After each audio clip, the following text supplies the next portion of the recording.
개폐 연속체 어떤 거다? 처음에 개념 형성을 거쳐 일단 형성된 수학적 개념은 닫힌 상태로 폐가 되지만 여기 폐가 됐어요. 그런데 뭔가 자극이 와요. 그 자극을 분석과 적용 과정에서 라고 하죠. 자극이 오면 분석과 적용 과정이 또 주어지면 다시 열려요. 열리고 또 뭔가 놀이를 통해서 쭉 가다가 또 폐가 되고 이렇게 그러면서 개 상태로 변해서 더 높은 수준으로 더 보다 객관적이고 보다 높은 수준으로 재구성이 이루어지지 않겠는가 이렇게 보는 내용입니다. 예를 들어 읽어보시고요. 내려갑니다. 딘즈는 이와 같이 구조화되어가는 한없이 열려진 사고가 수학적 사고의 본질이다 라고 본 거죠. 그리고 이러한 수학적 사고 안에는 자유놀이, 게임, 공통성, 탐구, 표현, 기호와 형식화라는 마지막 형식화라는 통합이 되는 그런 6단계를 거쳐야 된다라고 보고 있습니다. 자유놀이 뭐래요? 아동들은 구조화되어 있지 않은 조작이나 실험활동 등 많은 구체적인 자료를 그냥 자유롭게 대하는 시기래요. 그래서 구체물에 대한 놀이가 이루어지는 거. 이제 교구를 가지고 오면 교구에 대해서 그냥 이게 뭐지? 되게 신기하네. 이렇게 그 교구를 경험하는 거죠. 이렇게 자유놀이를 하는 가운데 점차로 이제 아이들이 뭔가 교사가 방향성을 제시하는 게임 단계를 시작합니다. 얘들아, 그런데 그냥 누르지만 말고 한쪽으로 좀 늘어나게끔 눌러봐. 그냥 이거 붙이지만 말고 더 큰 정사각형을 만들어봐. 이렇게 해요. 그러면서 점차로 어떤 규칙성이 있다라는 느낌을 갖게 되는 거죠. 그런 규칙성에 대해서 이제 교사가 얘들아 이런 놀이의 소재가 된 여러 구체물 속에 공통점이 뭐니? 하고 물어보고 그 공통점을 끌어내면서 수학적인 구조를 천천히 파악하게 되는 거예요. 게임 단계에서 감지되는 규칙성이 보다 명확해지는 단계다라고 볼 수 있는 거죠. 이러한 명확성을 명확하게 이해되고 있는 이러한 찰나의 교사가 그러면 너희들이 방법으로 표현해 볼래? 이때 사용되는 표현 방법은 간단한 그림의 형태나 언어적인 방법, 전형적이거나 포괄적인 이해 등 다양한 방법이 가능하니까 자유롭게 표현할 수 있도록 기회를 주시면 됩니다. 그리고 이제 너희들이 표현했던 것들을 수학적으로 나타내보자. 그런데 아이들이 수학적 기호를 발명하는 것도 좋지만 의사소통을 위해서 공통적으로 사용되는 기호를 이용하는 게 좋죠. 이때 교사가 이용할 수 있도록 안내해 주면 됩니다. 그리고 마지막에 그래요. 여러분들이 지금까지 했던 내용을 정리하면 다음과 같습니다 하고 추상한 개념의 수학적 구조를 파악하고 이 부분을 완성해서 하나의 지식으로 체계화시키는 시간을 하는 거죠. 놀이를 시작으로 아이들이 지식을 완성했다. 개폐 연속체라고 한다. 그 다음에 놀이부터 게임까지 간다. 이렇게 보는 거죠. 이러한 활동을 통해서도 충분히 조작적 구성주의의 맥락인 피아제의 아이디어를 활용할 수가 있어요. 그런데 그냥 놀아요. 그러면 그냥 게임해요.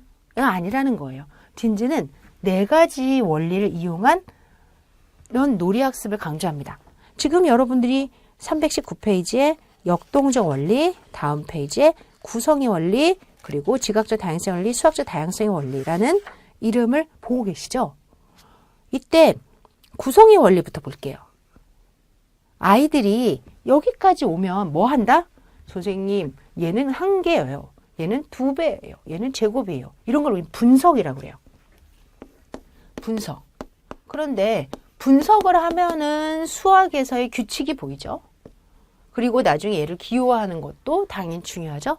그런데 분석을 하는 것이 목표이고 또 기호가 도입됨으로써 구조화될 때도 분석이 중요한 건 사실이지만 무조건 분석하기 전에 이렇게 분석하기 전에 뭐 하는 게 중요하다? 교구 같은 걸 이용해서 이러한 행위인 구성을 해보는 게 중요하다. 이게 바로 구성의 원리예요. 따라서 구성을 하고 나서 나중에 분석을 하도록 수업을 진행하세요. 이런 거죠. 읽어볼게요. 아동은 분석적 사고를 하기 훨씬 이전에 구성적 사고를 발달시키고 아동에게 제시하는 수학적 상황은 분석보다는 구성을 요구하는 것이 우선된다. 그리고 논리적 판단할 준비가 돼 있지 않은 아이들도 많다. 따라서 구성을 먼저 하고 논리적 탐구인 분석을 나중에 하는 게 어떠니? 라는 게 구성의 원리예요. 이해되셨죠? 그 다음에 지각적 다양성의 원리가 있네요. 지각적 다양성의 원리 좀 읽어보고, 여기 그림이 있어요. 똑같은 평행사변형인데 왼쪽에 있는 건 무슨 주로 빨대로 만든 거고요. 중간에 있는 건 우리 옷걸이 같죠? 나무죠. 또 오른쪽에 있는 거는 전판? 그러니까 동일한 평행사변형을 빨대, 나무 등의 소재를 다양하게 하거나 전판 등을 사용하거나 일상 물건이나 주변 건물에서도 찾아볼 수 있는, 무슨 말이에요? 그래요. 지각적으로 다른 그러한 경험을 하자라는 게 지각적 다양성의 원리예요. 올라갑니다. 동일한 개념을 형성하는 데 존재하는 가능한 모든 개인차를 고려하는 방법. 사람마다, 아이들마다 보는 환경이 다르니까 경험할 수 있는 그런 범위도 다르잖아요. 이거를 고려하는 교사라면 동일한 개념적 주제에 대한 수단을 다양하게 사용해서 가능한 한 많은 변화를 수단 안에서 주자라는 거죠. 지각적으로 다르게 경험하는 것이 좋다. 다르게 보이지만 근본적으로는 동일한 개념 구조를 가지는 과제를 제공해서 지각적 표현을 변화시키자라는 원리죠. 어린아이들은 이렇게 원을 가르치더라도 어떻게 가르쳐요? 얘들아, 접시에도 동그라미가 있네. 시계에도 동그라미가 있네. 여러분들이 가지고 있는 렌즈에도 동그라미가 있네. 등등 여러 가지 이렇게 동그라미를 찾아본 다음에 여기서 공통점이 뭐야? 동그라미요. 이렇게 보는 거죠. 이 수업에서는 지각적 다양성의 원리가 있다, 없다? 없다. 왜?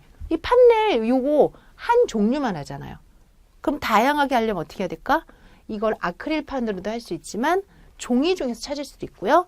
또 우리가 블럭 안에서 찾을 수가 있고요. 그다음에 우리 화장실이나 부엌 같은 데 가면은 이렇게 붙여져 있는 벽돌 있죠? 벽돌에서 찾을 수도 있고요. 그렇게 다양한 행위들 안에서 이제 최종적으로 얘를 학습하게 하는 게 지각적 다양성의 원리예요.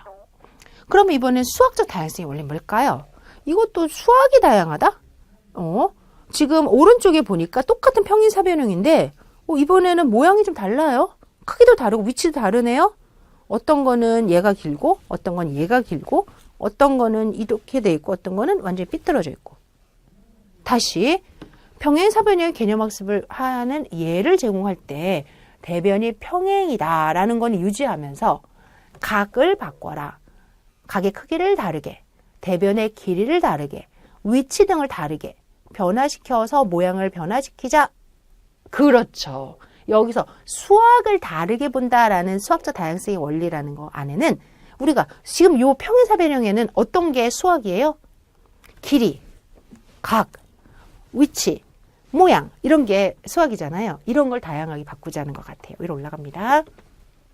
수학적 개념은 보통 몇 개의 변화가 가능한 요소들로 되어 있는데 개념을 구성하는 변이는 변화하지만 이들의 사이의 항구적인 관계가 수학적 개념이기 때문에 항구적인 관계인 부분은 본질적인 부분을 유지하고 비본질적인 부분이 있을 때는 걔를 변화시키자는 거예요. 개념의 성장을 돕기 위해 구조화된 경험을 제공하려면 개념은 변하지 않게 유지하면서 가능한 한 많은 변인을 변화시키자라는 거죠.